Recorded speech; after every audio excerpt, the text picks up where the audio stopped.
बहुत समय पहले की बात है। एक छोटे से गांव में एक प्राचीन शिव मंदिर था। मंदिर में एक वृद्ध पुजारी रहते थे। उनका नाम था हरिदास। हरिदास का जीवन एकदम सरल था। सुबह ब्रह्म मुहूर्त में उठना, नदी में स्नान करना, फिर धूप दीप जलाकर शिवलिंग का अभिषेक करना। घंटों वे ओम नमः शिवाय का जाप करते। गांव वाले कहते, हरिदास पुजारी का जीवन ही पूजा है। वे खाए या न खाए, पर भगवान शिव की आरती कभी नहीं छूटती। एक दिन ऐसा हुआ कि सावन का महीना चल रहा था। मंदिर में भक्तों की भीड़ थी। कोई बेल पत्र चढ़ा रहा था, कोई दूध की धारा बहा रहा था। हरिदास गले में माला डाले हुए भक्ति में लीन थे। तभी मंदिर की सीढ़ियों पर किसी की धीमी सी सिसकियां सुनाई दी। पुजारी ने नजर उठाकर देखा।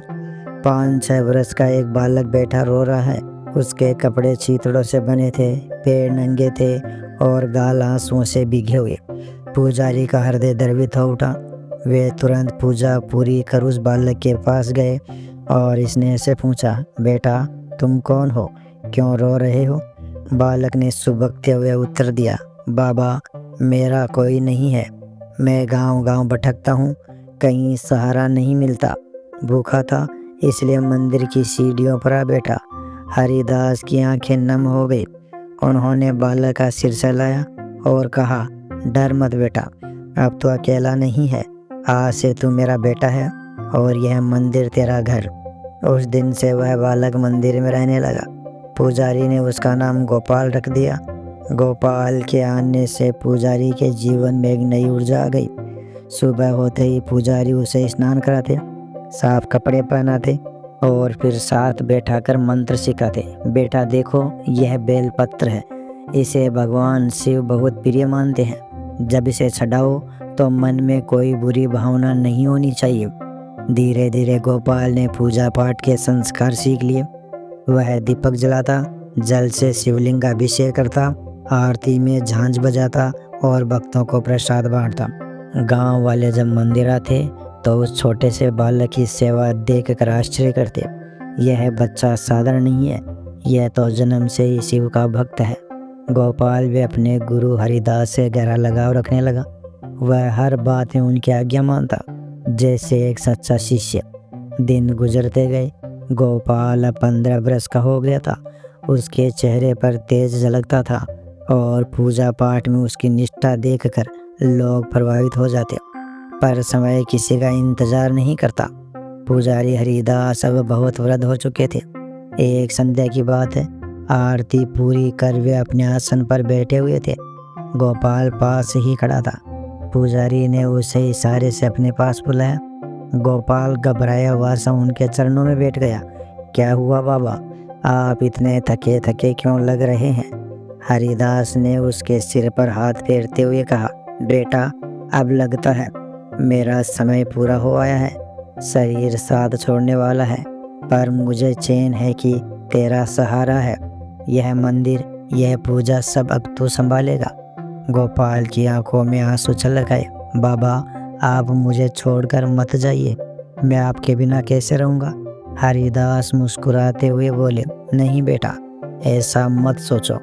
यह संसार अस्थायी है, पर मेरी एक अंतिम वाणी याद रखना, यही तेरे जीवन का सबसे बड़ा नियम होना चाहिए। हरिदास ने धीरे धीरे कहा, बेटा भगवान को भोग लगाए बिना तू कभी भोजन मत करना। भक्त जो भी कच्चा सामान दे उससे प्रसाद बनाना। पहले शिव जी को अर्पित करना, फिर खुद खा लेना और जो बच जाए उसे गरीबों में बांट देना। आज का भोजन आज ही समाप्त कर देना, कल के लिए कभी बचा कर मत रखना।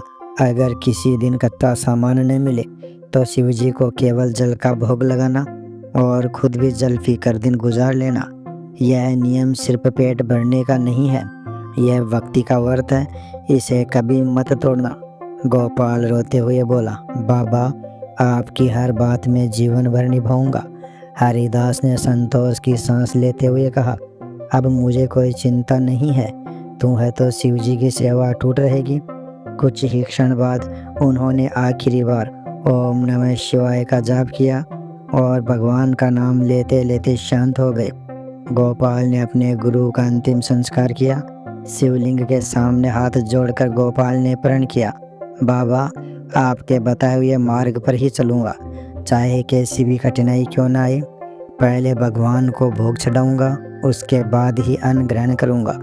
उस रात मंदिर के दीपक की लो और भी उज्जवल लग रही थी, जैसे स्वयं भगवान शिव उस बालक के प्रण के साक्षी बने हो। दिन बीतते गए। अब मंदिर की सारी व्यवस्था गोपाल संभालने लगा। हर सुबह सूरज उगने से पहले उठता, नदी में स्नान करता और फिर मंदिर के आंगन में दीपक जलाकर आरती करता। घंटियों की मधुर ध्वनि और ओम नमः शिवाय का उच्चारण पूरे गांव में गूंज उठता। गांव वाले भी अब उसे ही पुजारी मानने लगे थे। जो भी भक्त मंदिर में आते, वे अपने अपने हिस्से का कच्चा सामान, अनाज, फल या दूध चढ़ा देते। गोपाल उसी से भोजन बनाता। नियम वही था जो उसके गुरु हरिदास ने सिखाया था। पहले भगवान शिव को भोग, फिर खुद भोजन करना और शेष रह जाए तो गरीबों में बांटना। युवक होते हुए भी उसके जीवन में न कोई लालच था, न कोई लोभ। उसका एक ही ध्येय था, भगवान शिव की सेवा। एक दिन आसमान को बादलों ने घेर लिया। आसमान ऐसा काला पड़ा मानो रात उतर आई हो। देखते ही देखते मूसलाधार बारिश शुरू हो गई। भारी वर्षा के कारण गांव के लोग घरों से बाहर नहीं निकल पाए। मंदिर जो रोज भक्तों से भरा रहता था, अब सुनसान पड़ा हुआ था। गोपाल ने उस दिन भोग लगाने के लिए चारों ओर देखा, पर कोई कच्चा सामान नहीं आया। उसने नियम के अनुसार भगवान शिव को जल का भोग लगाया और खुद भी जल पीकर रह गया। पहला दिन तो किसी तरह कट गया। गोपाल ने सोचा, कल शायद कोई भक्त आएगा और भोग के लिए कुछ सामान देगा, पर अगले दिन भी वही हाल रहा।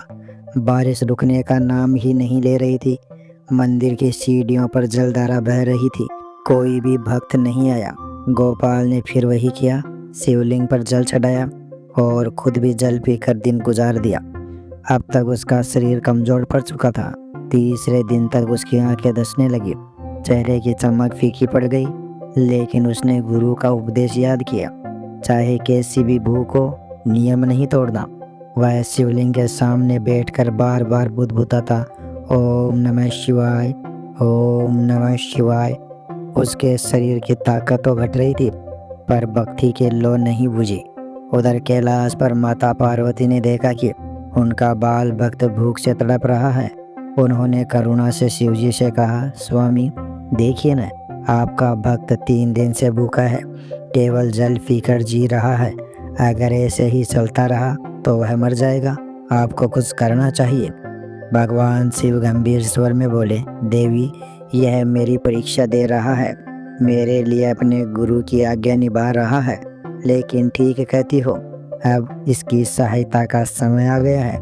अगली सुबह गोपाल कमजोर शरीर से मंदिर की सफाई कर रहा था। तभी मंदिर की सीढ़ियों पर एक आदमी आया। उसके हाथ में एक टोकरी थी, उसमें चावल, दाल, सब्जी और घी रखा हुआ था। वह आदमी साधारण कपड़े पहने हुए था, जैसे किसी सेठ का नौकर हो। उसने गोपाल से कहा, पुजारी जी यह सामान मेरे सेठ जी ने भेजा है, आप इससे भगवान के लिए भोग तैयार कीजिए। गोपाल की आंखें चमक उठी। उसने सामान हाथ जोड़कर स्वीकार किया और तुरंत रसोई में लग गया। लंबे समय बाद उसे असली भोजन बनाने का अवसर मिला था।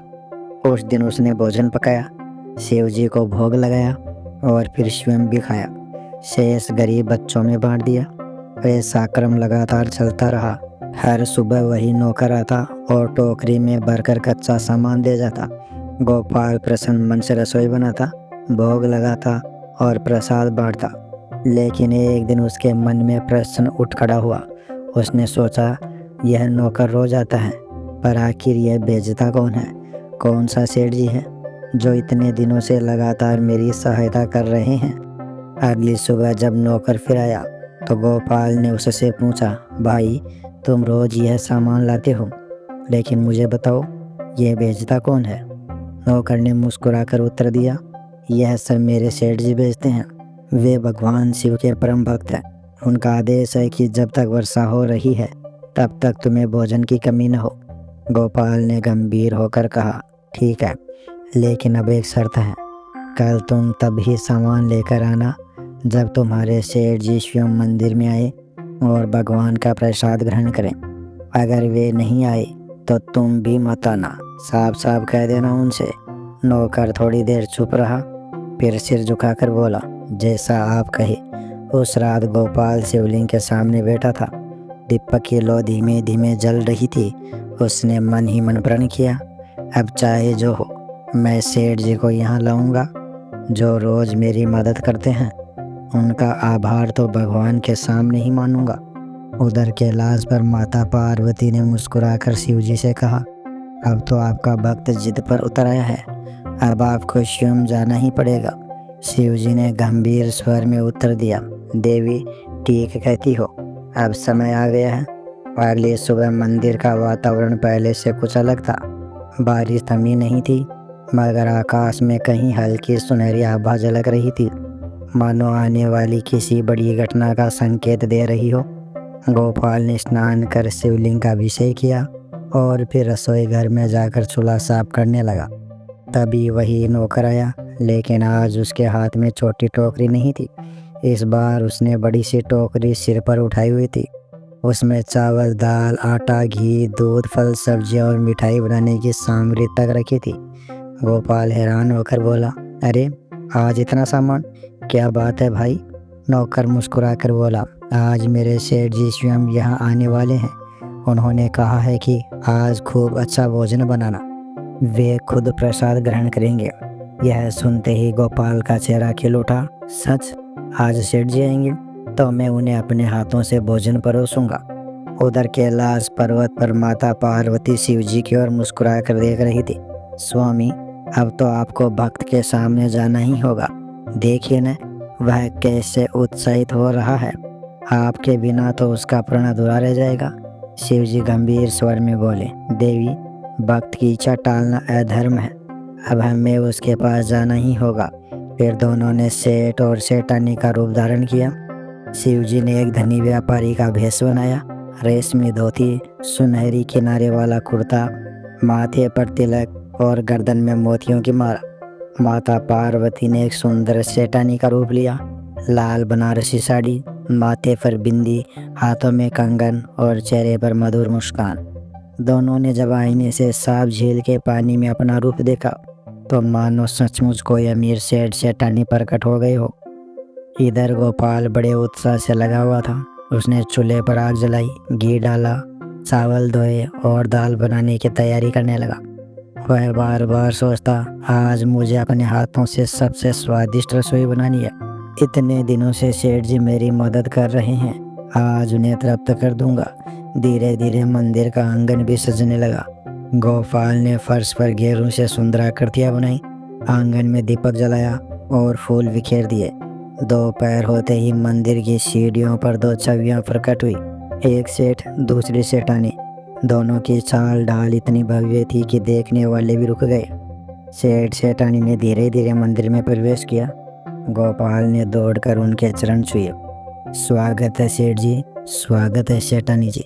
सेठ जी, जो वास्तव में शिव जी थे, मुस्कुराए और बोले, पुजारी जी, हमने तुम्हारे भोग और प्रसाद की बहुत प्रशंसा सुनी है।